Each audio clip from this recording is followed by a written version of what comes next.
Ele foi um dos artistas mais censurados da ditadura brasileira e ganhou fama de excomungado. O curioso é que Odair José não alfinetava diretamente o governo militar ou a alienação do povo. Na verdade, ele dialogava exatamente com a hipocrisia da sociedade e dos líderes da época. Este é o Sociocrônica e nós vamos dissecar mais um ícone da cultura nacional.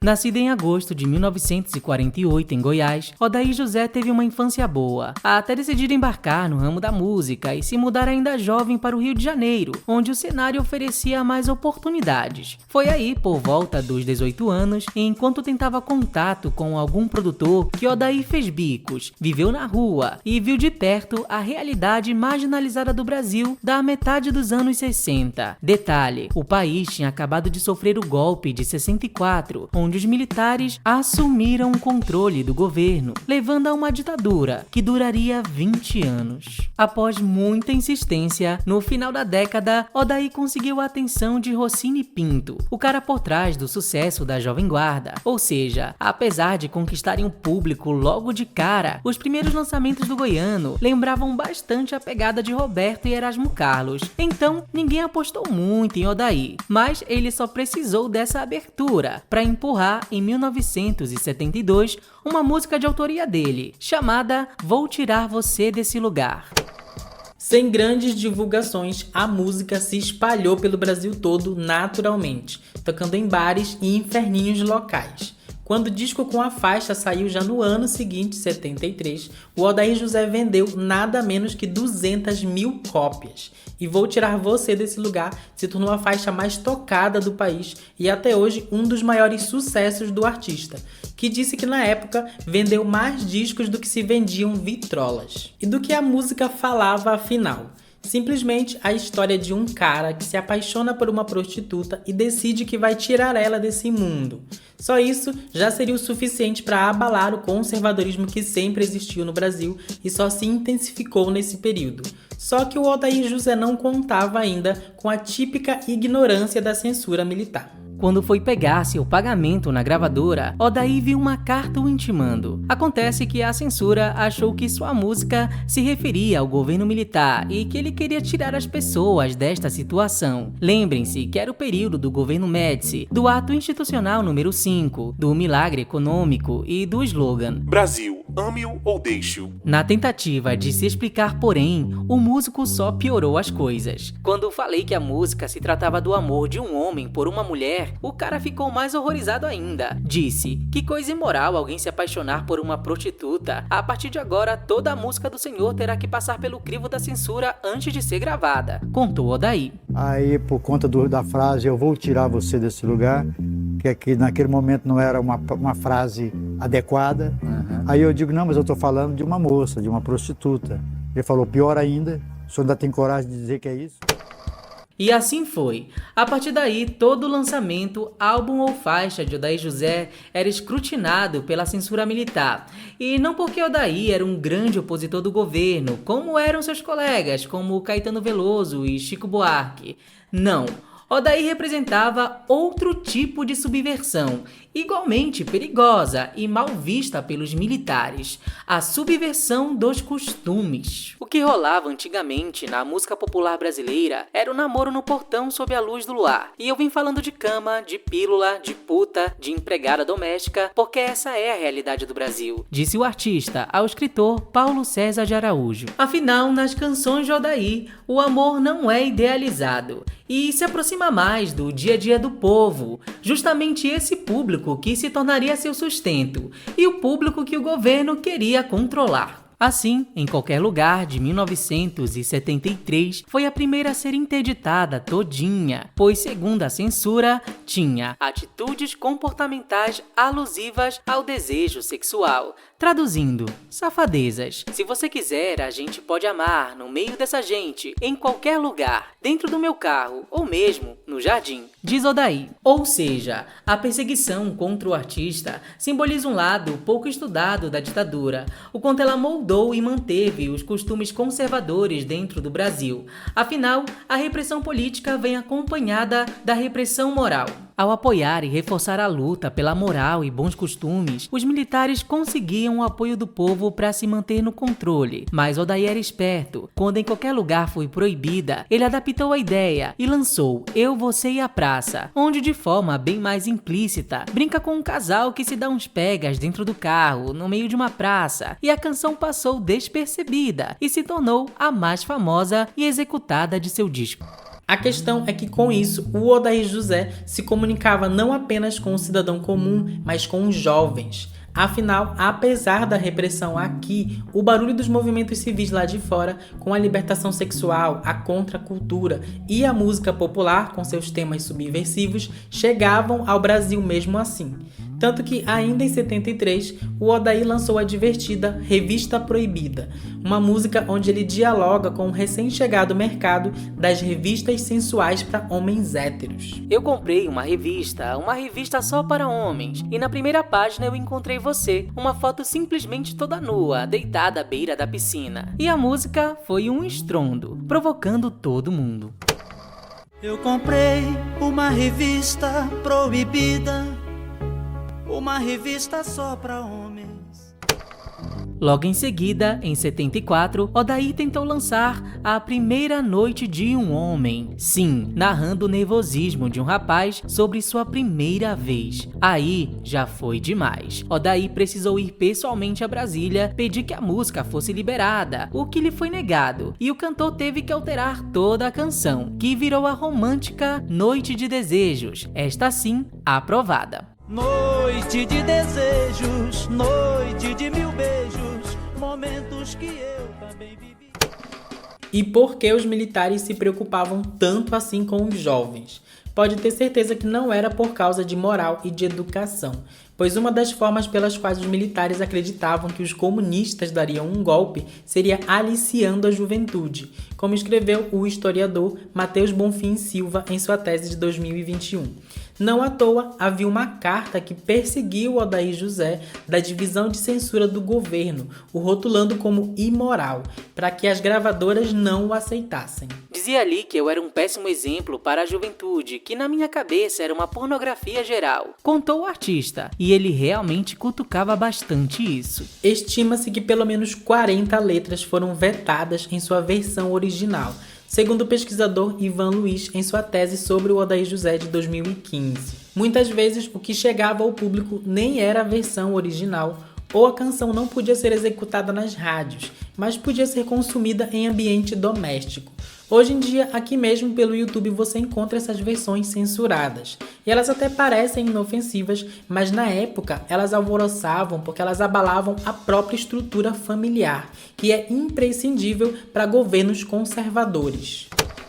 Em 74, a faixa Amantes foi submetida e fortemente proibida, por motivos óbvios, ou como descreveu o documento de veto, ligação amorosa irregular e comentários pouco convenientes. Além do mais, Odaí ainda pede que a amante não lhe deixe marcas, para que a outra não note nada, ou seja, nada discreto. Não marque meu corpo com seus beijos,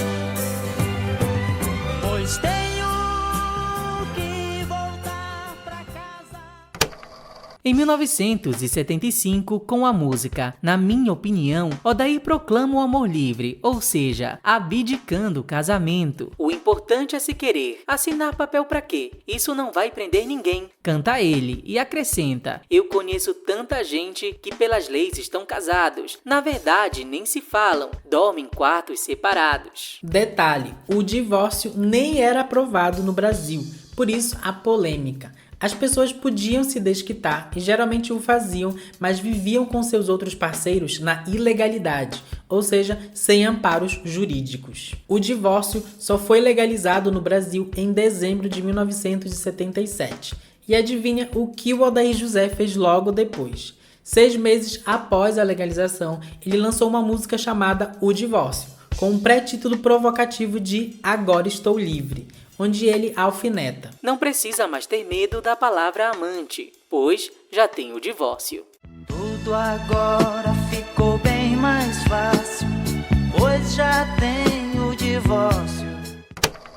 Já a canção Motel foi totalmente vetada em 78. Afinal, Odaí queria cantar sobre viver um amor no motel. Sim, embora isso pareça hoje extremamente bobo, na época a canção foi censurada.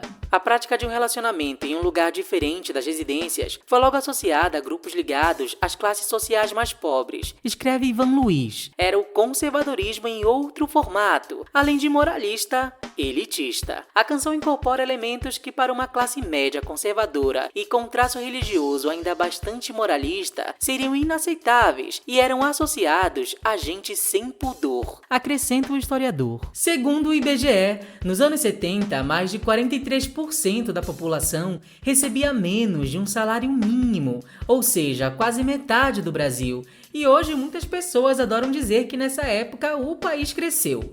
E é aí que não podemos esquecer de outro clássico do cantor, Pare de Tomar a Pílula, sucesso inclusive internacional.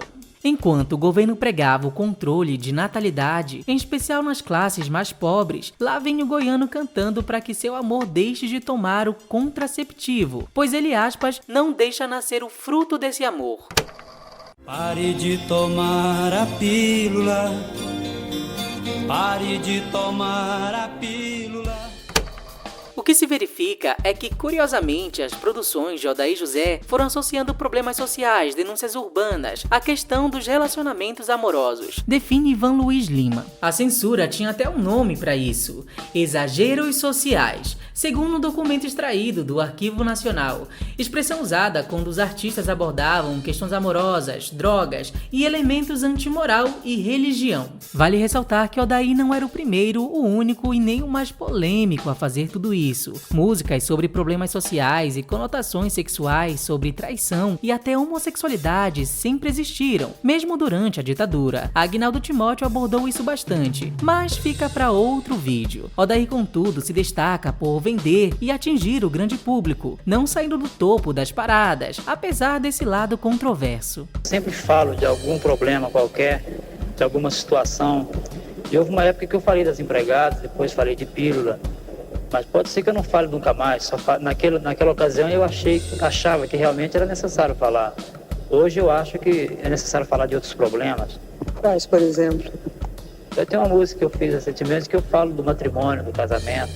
Eu sou uma pessoa que atualmente ando mais preocupado com as atitudes amorosas das pessoas. O curioso é que ele não foi perseguido e nem foi torturado como Geraldo Vandré. E talvez, confiando-se nisso, logo no final da década de 70, bem no auge, Odaí decidiu cutucar outra alçada perigosa: a igreja.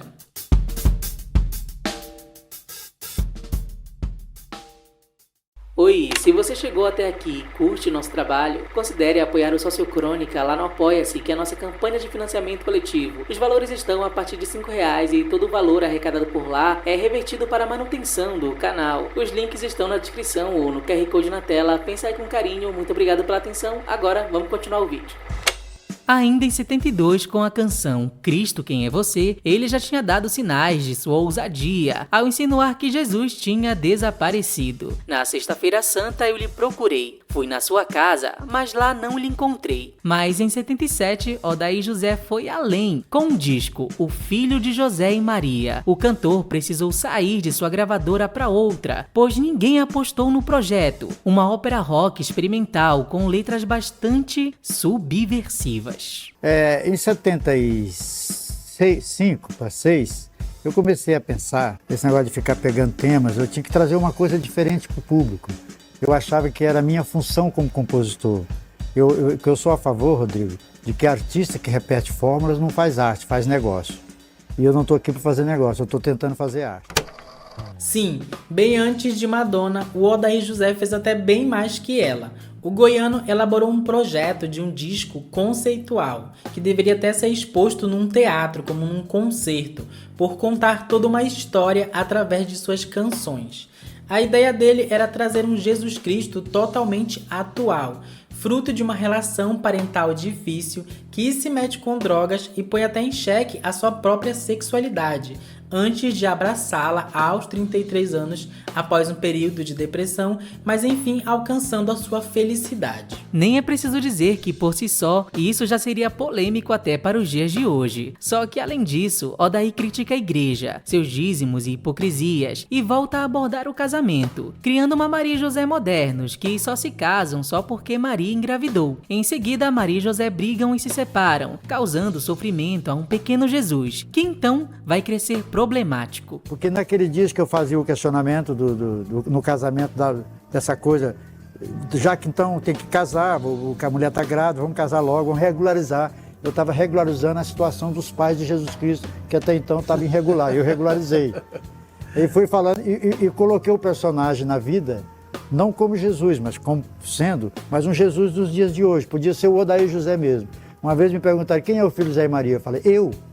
Um cara que estava envolvido com drogas, eu coloquei ele também, o cara que não tinha certeza da sua opção sexual, estava confuso. Eu coloquei uma série de coisas dentro do projeto. É desse projeto que veio a faixa Forma de Sentir, onde para um bom entendedor é bem óbvio que se trata de uma música homossexual. Nela, o Odair canta: ame, assuma e consuma o dobro da flor, o dobro do corpo, o igual do igual, é proibido proibir. Diz ele numa referência a Caetano. Na faixa, ele ainda faz uso da gíria entendido. É claro que o projeto foi quase todo censurado e precisou ser fragmentado, o que fez com que toda essa narrativa se perdesse. O trabalho todo deveria ter de 18 a 20 faixas, mas 8 músicas já foram proibidas logo de cara. O resto ficou fora de ordem ou precisou sair em discos diferentes. Então o público nunca captou a mensagem toda do artista. Mas óbvio que a igreja captou o básico, e um bispo de Campo Grande até saiu pregando que o Odair José seria excomungado. E isso virou uma lenda da carreira dele, mas tudo isso de fato o prejudicou bastante.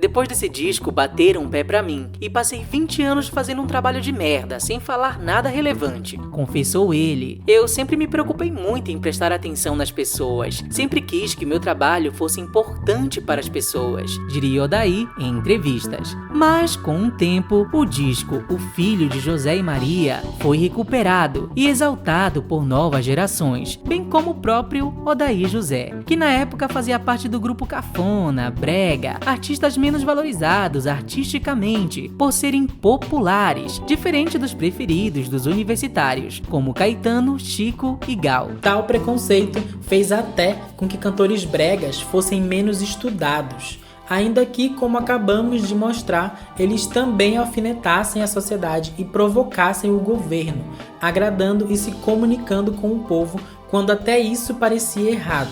Ou, como o Odaí José disse em 2016. Apenas falo sobre coisas que gostaria que o brasileiro repensasse.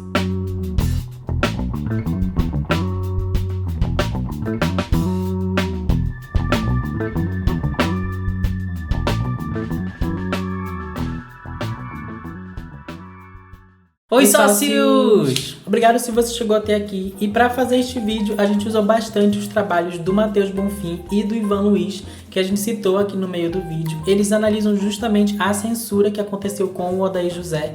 Então vamos deixar os links aqui na descrição deste vídeo, lá embaixo, para vocês irem conferir caso vocês queiram. Também vamos deixar 2 links que justamente eles analisam esse último disco do Odaí José, O Filho de Maria e José. Inclusive, um deles, eu acho que é do site Medium, eles colocam a ordem, que seria a ordem correta das músicas. E o outro link também vai trazer o Odaí José numa entrevista, em que ele mesmo conta um pouco sobre a mensagem do disco todo e com algumas músicas e o que seria por trás delas. Então recomendo que vocês vão lá conferir caso se interessem, obviamente. E também recomendamos o nosso vídeo sobre os perseguidos da ditadura, que são os artistas que foram torturados e perseguidos de forma mais bruta. E vale lembrar que isso não é uma biografia, tá, pessoal? É só uma análise sobre o trabalho do Odaí José. E a gente também vai deixar de indicação aqui o canal do Rodrigo Faú, onde tem um especial sobre a história do Odaí José, até com ele mesmo contando em uma entrevista. Vai ficar aqui de indicação também. E ficamos por aqui. Muito obrigado pela companhia de vocês. Obrigado mesmo se chegou até aqui. Um forte abraço aos apoiadores, aos membros, a galera que curte e compartilha, a galera que manda o Pix aqui para fortalecer o Sociocrônica. Obrigado de verdade, sem vocês nada disso aqui seria possível e até a próxima. Tchau!